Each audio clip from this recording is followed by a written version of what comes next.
Knowledge है, पर फिर भी पता नहीं क्यों कमला अपनी बहू रानी से परेशान रहती है। आखिर कमला की परेशानी के पीछे की वजह क्या थी, चलिए देखते हैं। हे भगवान, सब्जियां कितनी महंगी हो गई है। सब्जियों के दाम तो आसमान छू रहे हैं। क्या हो रहा है इस नई सरकार की राजनीति में? अरे भगवान, हर चीज में सरकार को क्यों दोष देती हो? सरकार चाहे कोई सी भी आ जाए, महंगाई कम नहीं होगी। जैसे जैसे देश आगे बढ़ेगा, महंगाई भी बढ़ती जाएगी। अरे जब ये सरकार कुछ कर ही नहीं सकती, महंगाई कम नहीं कर सकती, तो इतने बड़े बड़े वादे क्यों करती है?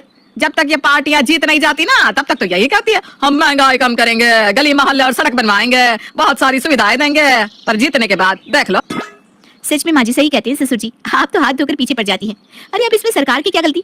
महंगाई तो हम आम आदमियों ने ही बढ़ाई है ना। अब देखिए, पहले मैं एक सूट 200 रुपए में सिलती थी, पर अब मैं 300 से कम नहीं लेती। अब देखा देखी लोग भी अपना रेट बढ़ा रहे हैं, जिस वजह से धीरे धीरे महंगाई बढ़ जाती है।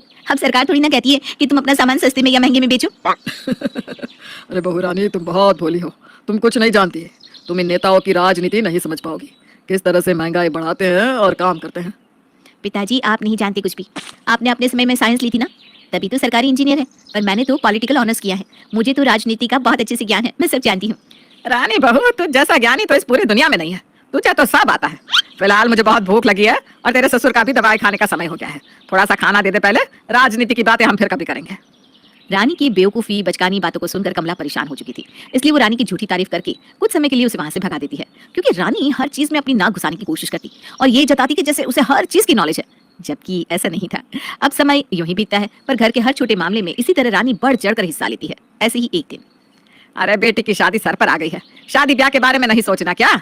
लोन कब पास करवाओगे? इस साल शादी करवानी भी है या नहीं? अगले महीने हमारी बेटी की पढ़ाई खत्म हो जाएगी और वो हॉस्टल से घर आ जाएगी। और लड़के वाले भी अब फोन कर रहे हैं शादी की डेट डालने के लिए। अरे कमला, इतनी फिक्र क्यों करती हो? हमें लोन मिल जाएगा, मेरी सरकारी नौकरी रह चुकी है, सब आराम से हो जाएगा। पिताजी माँ जी बिल्कुल सही कह रही हैं। अब लापरवाही करना छोड़ दीजिए। आपकी सरकारी नौकरी थी, है नहीं। अब आपको कोई भी लोन नहीं देगा। अतुल जी को लोन मिल जाता अगर उनकी भी सरकारी नौकरी होती, पर उनकी तो प्राइवेट नौकरी है। भले ही 70-80 हजार कमाते हैं महीने का, पर बैंक तो उन्हें लोन देता है ना जिनकी सरकारी नौकरी होती है। रानी बहू, ऐसा कुछ नहीं है। जो प्राइवेट नौकरी करता है बैंक उसे भी लोन देता है, अगर उसकी सैलरी अच्छी हो। और हमारा अतुल तो बहुत अच्छी कंपनी में काम करता है। वैसे भी एक लोन हमारा पहले से चल रहा है।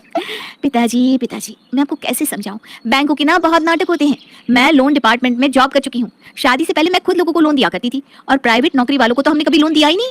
सीधी भाषा में कहूँ तो बैंक अमीर लोगों को ही लोन देता है, गरीबों को नहीं। रानी की बातें सुनकर विनोद अपना सर पकड़कर बैठ जाता है, क्योंकि वो अपनी बहू रानी को चाह कर भी नहीं समझ पा रहा था।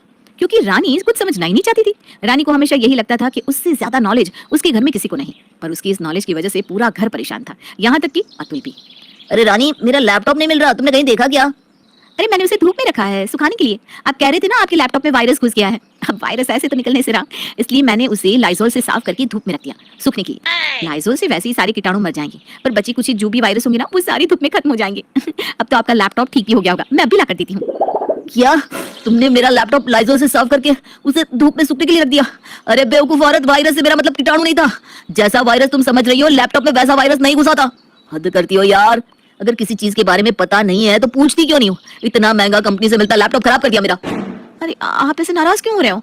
आप तो मुझे ऐसे जता रहे हो जैसे कि मैं कोई अनपढ़ गंवार हूँ, गांव से आई हुई हूँ। अरे मैंने भी लैपटॉप कंप्यूटर देखे हैं, मैं तो बस आपकी मदद करना चाह रही थी। मुझे तुम्हारी मदद की जरूरत नहीं है। अगली बार कुछ भी उल्टी सीधी हरकत करने से पहले मुझसे पूछ लेना, और मेरी किसी भी चीज को हाथ लगाने से पहले मुझसे उस चीज के बारे में नॉलेज ले लेना। अपनी फालतू की नॉलेज का इस्तेमाल मत करना, क्योंकि तुम्हारे पास नॉलेज ही नहीं है किसी भी चीज की। इतना बोलकर अतुल गुस्से में वहां से चला जाता है, पर अतुल की नाराजगी और उसकी बातें सुनकर रानी को बहुत दुख होता है। बेचारी रोते हुए रसोई में जाती है, जहाँ वो देखती है कि उसकी सास कुछ बना रही है। माँ जी आप रसोई में क्या कर रही हैं? मुझे बता देती, मैं बना देती। हटिए, मैं बना देती हूँ। बहू जानती भी है कि मैं क्या बना रही हूँ, गोंद के लड्डू बना रही हूँ। तू नहीं बना पाएगी, आराम से बैठ जा, मैं खुद बना लूंगी। अरे माँ जी, मेरे माँ बाप ने ना मुझे सब सिखाया है, पढ़ाई लिखाई से लेकर घर संभालना तक आता है मुझे। मैं तो नौकरी भी कर सकती हूँ, पर अपने ससुराल को संभालने के लिए मैं नौकरी नहीं करती, और इसीलिए अतुल जी को लगता है कि मैं बेवकूफ हूँ। और आपकी बातों से भी अब तो यही लगता है कि आप भी यही सोचती हैं। अरे बहू तो बुरा मान गई, मेरे कहने का मतलब वो नहीं था। देख, अगर तुझे गोंद के लड्डू बनाने आते हैं ना तो तू बना ले, तब तक मैं तेरे बाबूजी को उनकी चाय बनाकर दे आती हूँ। रानी की आंखों में आंसू देखकर कमला उसे संभालने की कोशिश करती है और खुद गोंद के लड्डू ना बनाकर रानी के भरोसे छोड़ जाती है। पर रानी कुछ न्यूज़पेपर में गोंद लगाकर उनको लड्डू का आकार दे देती है और उन्हें वॉलपेपर से लपेट देती है। कुछ देर बाद जब कमला नीचे आती है तो रानी अपनी सास से कहती है, माँ जी मैंने गोंद के लड्डू तैयार कर दिए हैं, पर मुझे समझ में नहीं आ रहा आपने ये गोंद के लड्डू किस लिए बनवाए और किसके लिए? अरे बहू, तूने तो बहुत जल्दी गोंद के लड्डू बना दिए। मुझे तुझसे ये उम्मीद ना थी। वैसे हमारे सामने वाली पड़ोसन ने मांगा था, उसे नहीं आता ना बनाना। अच्छा दिखा तो, कहाँ है गोंद का लड्डू? रानी अपनी सास को गोंद के लड्डू दिखाती है। और गोंद के लड्डू देखकर कमला के तो होश ही उड़ जाते हैं। वो हाथों में रानी के बने हुए गोंद के लड्डू लेकर कहती है, बहू, ये गोंद के लड्डू तूने बनाए? जी माँ जी, गोंद के लड्डू और कैसे होंगे? अगर गोंद के लड्डू में गोंद नहीं होगा तो कैसे समझ में आएगा कि ये लड्डू गोंद से बना है?